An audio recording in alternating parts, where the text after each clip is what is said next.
Very special thanks to Philip Raby Specialist Cars in Emsworth, Hampshire for providing the vehicle in this review. They're a Porsche centre by trade, but with some other pretty nice cars in there as well, some Astons, some Mercs such as this one, and it's always nice to work with a dealer who not only sell vehicles and service them, either speciality or otherwise, but who clearly love the cars that they work with. True petrol heads, so if you are in the UK and you're looking for a vehicle such as the ones that they have in stock, or if you already own a Porsche and are looking for servicing, then click the link down in the description and check them out.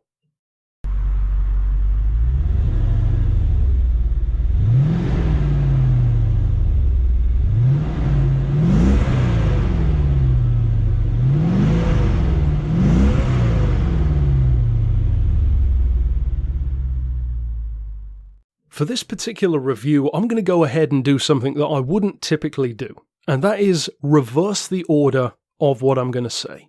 So instead of starting off with the specs and, what kind of expectations you had about the car, and then working toward a final verdict, which is how most journalists do it, I'm going to go ahead and tell you straight off the bat that I love this car.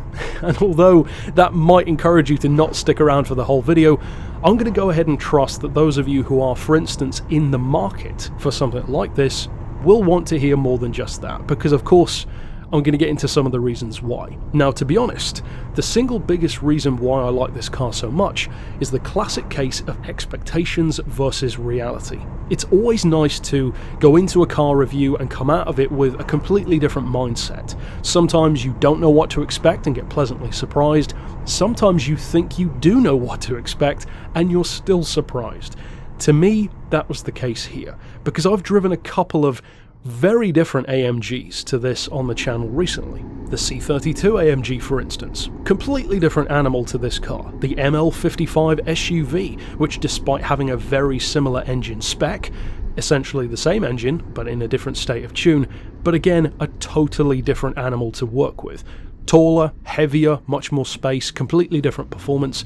This one though, more than those that I've reviewed so far, really hit the nail on the head as far as what I want and what I expect from a Mercedes AMG. This gives you everything you think of Mercedes for. It's big, it's understated, it's boxy, it's supremely comfortable. One of the smoothest cars I've ever driven. It's in incredible condition because it's been so well loved, and the performance is fantastic.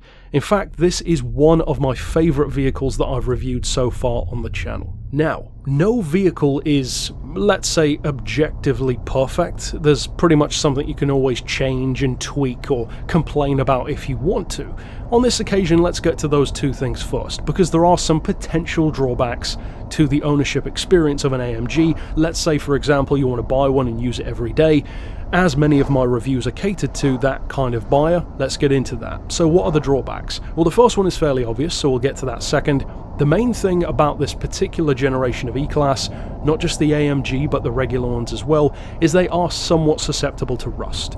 And that's more of something to look out for rather than to be scared of. For instance, you can tell that fairly easily when you're looking at the car. You don't need to own it for any amount of time to suddenly realise that it has rust. This one, for instance, doesn't have any issues in that regard.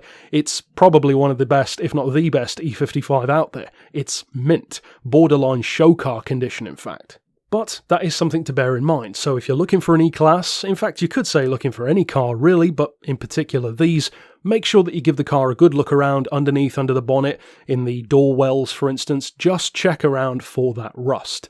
If it's not too bad, of course you can get it dealt with, but it is something to watch out for. Secondly, the more obvious thing is, especially when it comes to the AMG, it's a pretty thirsty car. Now, I said that that's an obvious thing because it is obvious, and with most performance cars, that tends to be the biggest drawback. Certainly one that you notice every day more than anything else, it does like to drink.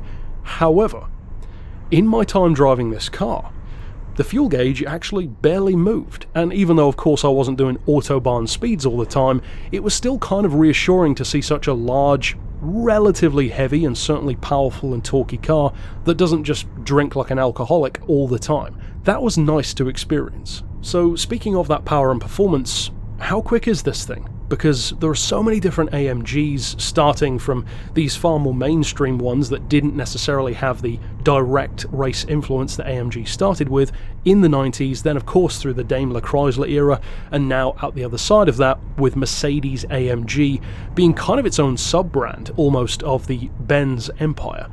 So, what is the performance on this one? Well, as I said earlier on, it shares the same essential engine as the ML55, which I reviewed, 5.4 litre V8, curiously though, not supercharged. This is not a compressor model, it's naturally aspirated. I personally love that. Of course, the extra power is always nice, but trust me, this car does not need more power. And that's a crazy thing to say for an AMG, kind of sacrilegious I guess, but to me this has a perfect spec. And the reason why I would say that actually directly correlates to my last car. And I bring it up a few times on the channel because it actually compares pretty well to a lot of the vehicles that I look at.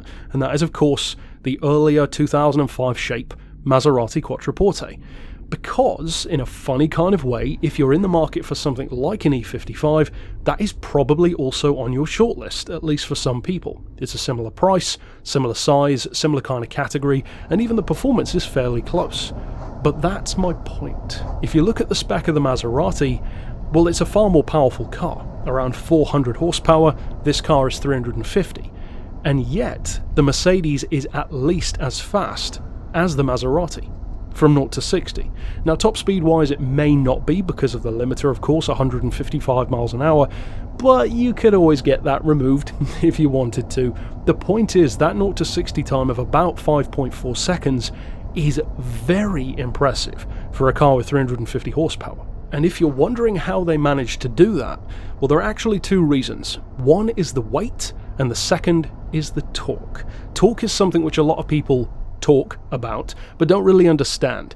Torque is just twisting power, but the actual reality of what torque does for a car means so much more than that. Torque is what allows you to just effortlessly glide out of a corner and leave everything in the dust. It's what allows you to, from a low speed, pull out into traffic, waft past everything in your way, and overtake with ease.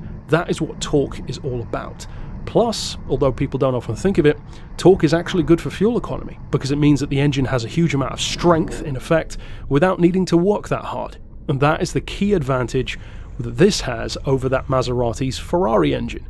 It's not torquey. It's got 400 horses, but not much more than 300 pound-feet.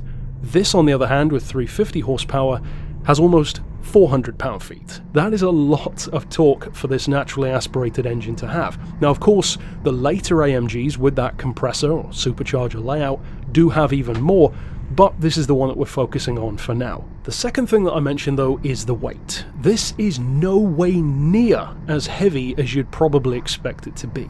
You think Mercedes AMG from the 90s or otherwise, if it has 4 doors, chances are it weighs 2 tons. At least that's the general rule of thumb that I would assume. I mean, even a Mercedes SL convertible with only 2 seats can weigh over 2 tons in its AMG form. So can the CL, of course the ML can. So surely this one does too. Actually it doesn't. It weighs a lot less than you'd think, around 1,700 kilos. In fact, according to the test results that I found, one of the heaviest ever put into the press was about 1,800 kilos verified. That's about 4,000 pounds for our American friends. A 1.8 metric ton car at the worst, more like 1.7 in practice.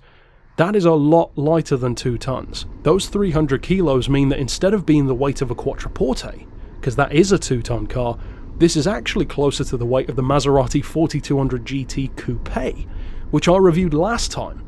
I would have never guessed that a large, luxurious, big V8 engine Merc would be that light, but the performance tells you that it is, and boy can you feel it, because this is actually one of the most fun AMGs I've driven as well. It's so different to the C32. The C32 has a much more youthful, playful, almost hot hatch style vibe, the way it just throws itself through corners. This is totally different. This is just sheer presence and power on the road. I thoroughly enjoyed driving this car.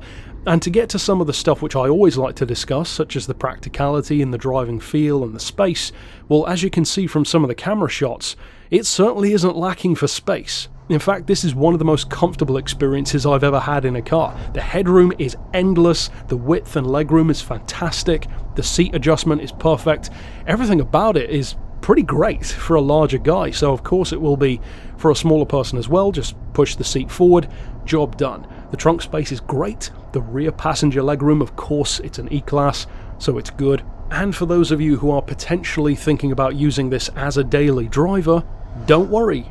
There's a wagon as well, and although that one's pretty rare, I must admit that is a very enticing car. This is one of those relatively few reviews where I could see myself actually buying one of these, and that's kind of a high endorsement for me. The wagon version, although rare, gives you so much more trunk space, so for instance if you're in the market for an AMG that you can use every day, I would strongly recommend that you check out the E55. Now in particular, of course, this is the W210 generation, and there was a facelift slightly later on. I must admit I'm not a fan of that facelift. Of course the W211 came much later on, but from this boxier 90s to 2002 shape, the facelift, as I said, I'm just not a fan of, although you do tend to see slightly more wagons in that facelifted form if that's what you're going to go for. Speaking of finding these though, it actually shouldn't be too difficult depending on where you live, because this one isn't crazy expensive. It's in fantastic condition. You can even look on the website down below, as I said, and check out some of the detailed shots. This is about £12,000–13,000.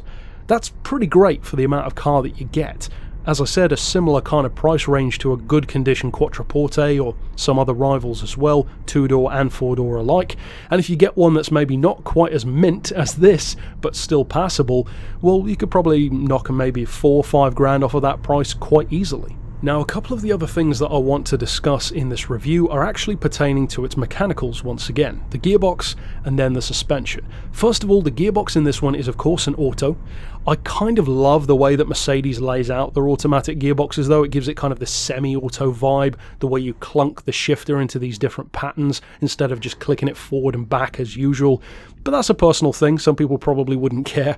In terms of how the gearbox operates though, that is what I wanted to discuss, because it's a 5-speed, not unheard of for an AMG of course, but it is silky smooth. And for a gearbox, especially an auto, that's over 20 years old, regardless of mileage, to still feel that unnoticeable. That's my key point. To me, that impresses me. A great gearbox is one that you don't notice the car changing gear in. That is the case here. And that also ties into my thoughts on the suspension. Now, I believe that the suspension on this car may be a point in which some people who drive it don't agree with what I say about it, because the suspension in this car has a wonderful feeling, to me at least, where it almost feels like an adaptive damping system. Because at lower speeds, it feels exactly like you'd expect a Mercedes to, like you're floating along in a V8 powered cloud. In the best ways. It doesn't wallow around too much like some 50s Cadillac. It's perfect, it's comfortable, it's planted, it's great. However, when you put your foot down and start to take some corners at higher speeds, it gets a lot stiffer. The car handles its weight very well, what weight it does have, and despite the fact that it is pretty large, it's certainly more of a boxy area than something like a Quattroporte, it actually gets much more focused than you'd expect. And it's at that crucial point where I believe some people's opinion of the suspension might differ from mine. I love it. I think that it's fantastic that the car's personality kind of totally changes on a dime depending on if you're driving it sedately or rapidly. I believe some people, though, may complain that it's a little bit too hard under heavy performance. That is understandable. I would get that opinion, even though I don't agree with it. Because to me, the last thing you want from a large 1.7, 1.8 ton car is for it to still be soft when you're putting your foot down. You need it to be more focused for corners, and to me, again, for a 20, 21-year-old car, it holds up remarkably well. This is definitely one of my favourite AMG experiences that I've had, and the single biggest thing that makes me love the car so much is that it actually delivers exactly what you expect an AMG to be like. It's understated, it's big, it's spacious, effortless power, even more effortless torque. It sounds lovely. When revving up the car, it doesn't sound that dramatic. It's when you're actually driving it where it sounds great. And in particular, I love that it sounds great at low speeds. It has that lovely gurgle sound which you want from a V8, and it's actually one of the more audible V8s of the cars that I've driven so far. Overall then, my verdict is that this is 100% an AMG that you could for sure use every day. The only choice that you need to make really is, if you are dead set on using an AMG every day, which one do you go for? Something like an E55 wagon, which is massive and powerful and spacious, or do you choose something that's a little bit more compact, a little bit more affordable, and a little bit more nimble through corners, such as the C32 AMG that I looked at?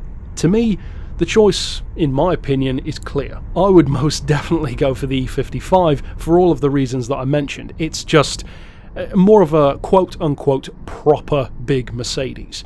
The C-Class, though, is something which I would also recommend looking into. Check out my review for that one as well.